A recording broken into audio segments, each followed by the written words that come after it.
दोस्तों welcome to back my YouTube channel @ABT transfer. तो आज की वीडियो में आपको बताने वाला हूँ BRO बॉर्डर रोड ऑर्गेनाइजेशन में जो वैकेंसी आई है उसका मैं फॉर्म किस तरीके से फिल करना है।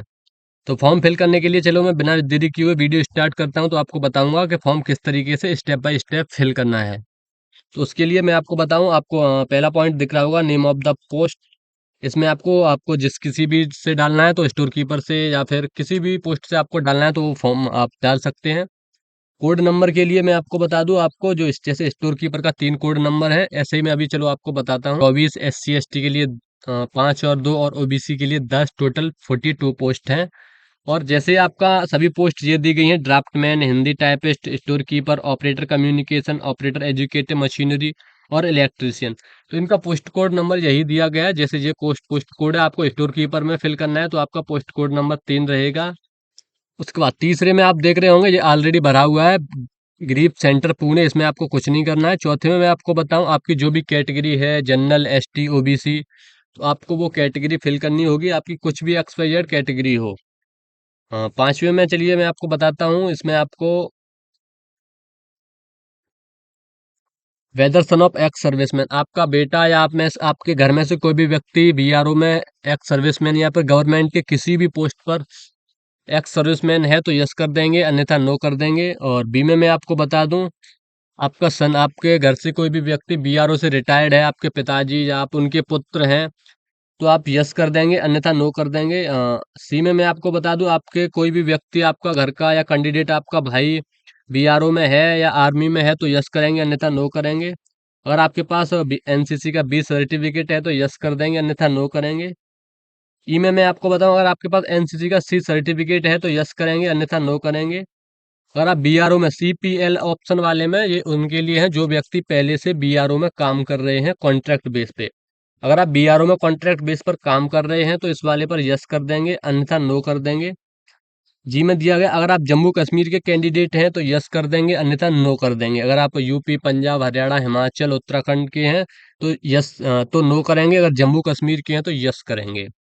अगर आप स्पोर्ट मैन हैं, आप किसी भी लेवल के, डिस्ट्रिक्ट लेवल के, यूनिवर्सिटी लेवल के या फिर स्टेट लेवल के स्पोर्ट लेवल के प्लेयर हैं तो आप इसमें यस कर देंगे, अन्यथा नो करेंगे। लेकिन इसमें नोट करके एक बात की गई है, अगर आप स्टेट लेवल के प्लेयर हैं तो इसमें 1 नंबर ऑप्शन फिल करेंगे, डिस्ट्रिक्ट लेवल के हैं तो 2 नंबर ऑप्शन फिल करेंगे, और यूनिवर्सिटी लेवल के हैं तो 3 नंबर फिल करेंगे। क्योंकि आप किसी भी लेवल के प्लेयर हो, आपको इसमें आरक्षण अवश्य मिलेगा। उसके लिए आपको स्टेट लेवल, डिस्ट्रिक्ट लेवल या फिर यूनिवर्सिटी लेवल के प्लेयर हैं तो आप अपना नंबर जरूर फिल करें, आपको आरक्षण मिलने से आपको बहुत ही ज़्यादा बेनिफिट होगा।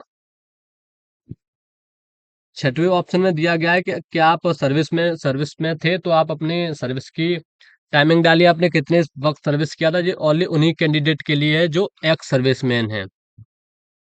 और सातवें में आपको बता दूं, इसमें आपको अपनी 10th के नंबर फिल करने होंगे, और इसके लिए आपको मैं अभी बताता हूँ। अभी मैंने जो यस और नो के टिक लगाए थे उनका बहुत ही इंपॉर्टेंट महत्व था, तो मैं आपको बताऊं, अगर आपका घर से कोई भी व्यक्ति BRO या आर्मी से रिटायर्ड है या आप उनके पुत्र हैं तो आप वहां पर 15 फिल करेंगे। अगर आपके पास NCC का C सर्टिफिकेट है तो 10 फिल करेंगे।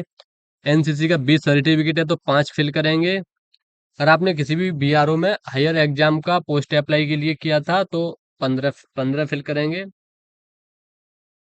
अगर आपने BRO के लिए पर्सनल कोई भी हायर पोस्ट है आपके पास तो आप यहाँ पर 15 फिल करेंगे। अगर आप एक्स सर्विसमैन हैं या आपके पिताजी एक्स सर्विसमैन थे तो यहाँ पर 3 फिल करेंगे। अगर आपके पास किसी भी लेवल का स्पोर्ट सर्टिफिकेट है तो 5 फिल करेंगे।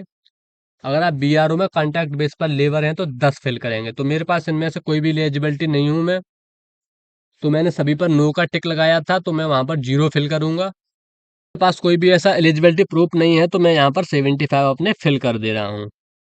9वीं में मैं आपको बता सॉरी 8वीं में मैं आपको बताऊं, इसमें आप EWS के कैंडिडेट हैं, जो जनरल में EWS कैटेगरी है तो यस कर देंगे, अन्यथा उसके लिए नो कर देंगे।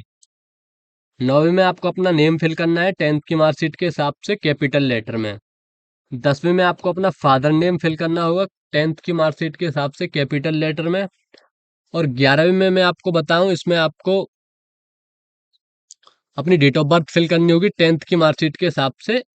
इसमें 12वें में आपको अपना एड्रेस फिल करना है, इसमें आपको स्टेट और एरिया पिन कोड। और 13वें में आपको बताऊं, जैसे जो कैंडिडेट, कुछ लोग शहर में रह रहे हैं, उनका एक गांव में भी घर है तो ये उनके लिए है जिनका दो जगह मकान बना हुआ है, कुछ लोग शहर में, कुछ गांव में, या एक दूसरे गांव में, या कुछ बाहर काम कर रहे हैं, उनके लिए है।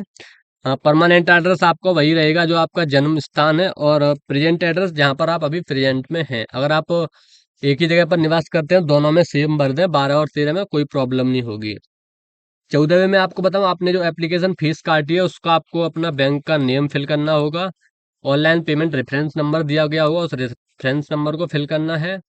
आपकी ट्रांजैक्शन आईडी और आपका अमाउंट। 15वें में मैं आपको बताऊं, इसमें आपको अपनी क्वालिफिकेशन फिल करनी है। आपने कितनी क्वालिफिकेशन क्रैक कर दी है, 10th 12, 10th 12th, ITI, graduation, BTech, BCom, वो सभी आपको इसमें फिल करनी होगी। इसमें ईयर ऑफ पासिंग, आपने किस साल पास किया, आपने किस यूनिवर्सिटी या फिर किस बोर्ड से पास किया। तो इसमें ITI वालों की एक बात आती है कि आप ना तो किसी यूनिवर्सिटी से ना किसी बोर्ड से, तो आपको इसमें अपनी NCVT या SCVT होता है। अगर आप NCVT से हैं तो आप NCVT फिल करेंगे, अगर SCVT से हैं तो SCVT फिल करेंगे। उसके बाद सब्जेक्ट मार्क्स, आपके कितने नंबर आए थे और कितने में से कितने नंबर आए थे। और इस वाले में आपको अपनी परसेंटेज फिल करनी होगी। जैसे कुछ लोगों का डाउट रहता है कि हमें 10th में हमारे पास कई सब्जेक्ट थी, तो हम इतने छोटे ऑप्शन में इतनी सब्जेक्ट कैसे फिल करें, तो आपको डरने की कोई चिंता नहीं है। इसमें मैं आपको बताऊं, अगर आप मैथ थी आपके पास तो मैथ फिल कर देंगे, अगर होम साइंस थी तो होम साइंस फिल कर देंगे एक ही कॉलम में। ऐसा ही 12th वालों को फिल करना होगा। आप बायो से तो बायो फिल कर दें, मैथ से थे तो मैथ फिल कर दें, अगर आप BA कॉमर्स से थे तो आप यहाँ पर कॉमर्स फिल कर सकते हैं। उसके बाद बी में आपको ये टेक्निकल एजुकेशन, आपने कोई भी हायर एग्जाम पास किया हो, ये उन कैंडिडेट के लिए। अगर आपने नहीं पास किया तो आप इसको खाली छोड़ सकते हैं। 16वें में आपको अपनी ड्राइविंग लाइसेंस की डिटेल देनी होगी। जैसे आपका ड्राइविंग लाइसेंस कब इशू हुआ था, किस अथॉरिटी ने आपका ड्राइविंग लाइसेंस इशू किया था। इश्यू अथॉरिटी में आप अपना RTO डाल दें, आपका वैलिड पीरियड कब तक का है। और इस वाले में ये ओनली उन कैंडिडेट के लिए, renewal up to if any, ये उन्हीं कैंडिडेट के लिए है जिनका ड्राइविंग लाइसेंस रिन्यूअल होना है।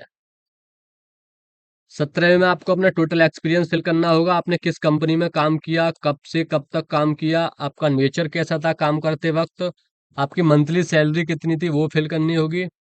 और आप टेम्परेरी थे या फिर परमानेंट कैंडिडेट थे तो वो आपको डिटेल यहाँ पर देनी होगी। 18वां, ये ओनली उन्हीं कैंडिडेट के लिए है ये जो BRO में कॉन्ट्रैक्ट बेस पर काम कर रहे हैं, जो मैंने आपको पहले भी बताया था। अगर आप BRO में कॉन्ट्रैक्ट बेस पर काम नहीं कर रहे हैं तो इसको आप खाली छोड़ दें।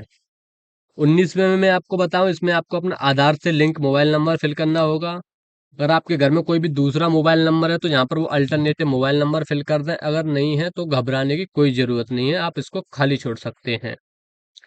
20वें में मैं आपको बताऊं, इसमें आपको अपना आधार कार्ड फिल करना होगा। 21वीं में आपको अपनी जीमेल आईडी फिल करनी होगी। उसके बाद नीचे आते हैं, इसमें आपको प्लेस, आपका जो भी डिस्ट्रिक्ट, आप अपना एरिया, कोई भी एड्रेस डाल सकते हैं जो आपके निकटतम हो, या आप अपना गांव भी फिल कर सकते हैं इसमें। उसके बाद आपने किस डेट को फॉर्म फिल किया। उसके बाद यहाँ पर आपको लेफ्ट हैंड थंब इम्प्रेशन, इसमें आपको अपने डेढ़ हाथ का अंगूठा लगाना होगा, और इसमें आपको सिग्नेचर करने होंगे इस वाले ऑप्शन में।